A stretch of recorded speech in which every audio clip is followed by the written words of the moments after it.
My influences now have been the same influences I've had for a really long time, just because of what I feel the level that they were on, and they have the capability of mesmerizing you over and over and over again. It doesn't matter how often you see the image, it's always impressive. And MC Escher was one of those guys that I could flip through his book every other day, and it would be new to me every single time. Dali, I mean, who doesn't think about Dali, all the hidden images he puts in his work, the level of detail, the smooth images, and the just complexity of the layers upon layers of how he mixes scenes with characters, and nothing's as it seems. Mark Ryden was was a later influence with me when I started picking up Juxtapoz magazine, and sort of seeing how he makes things look cartoony in a super surreal sort of way. That was blowing my mind when I was seeing it.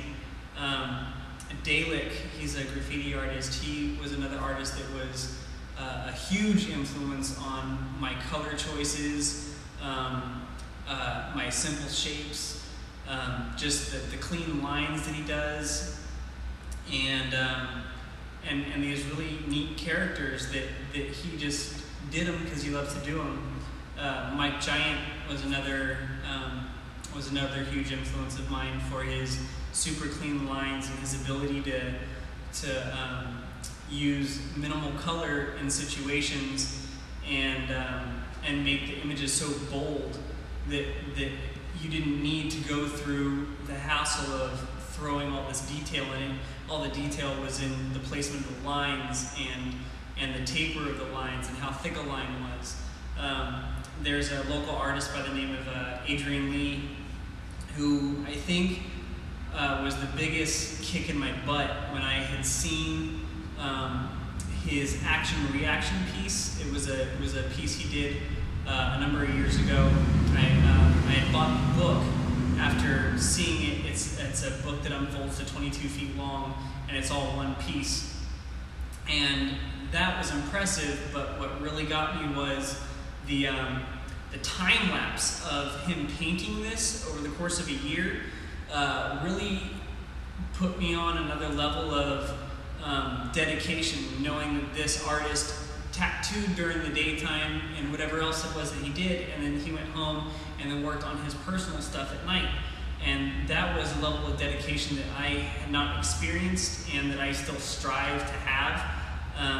And that was probably the biggest motivator for me, considering I was a fan of his work, and then seeing what it takes to do that and to be on that level was a real eye-opener for me, and I'm almost blessed to have seen that time lapse.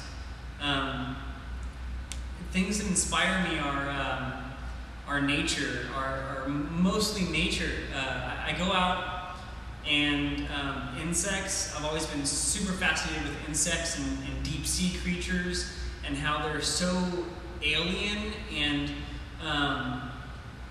they're not something that we really take a look at every day. They're so small and they pass by us, and we just think they're a nuisance. But when you get up close to them and really look at their details and their textures and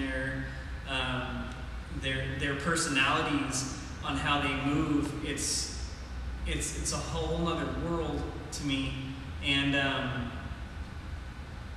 just to be fascinated by the fact that you can almost take these images and these creatures and piece them together, and they're like little puzzle pieces that they fit. You can take sea creatures and insects, and that's almost an unlimitless well for me to tap as far as inspiration for my creatures or how I want to put them together.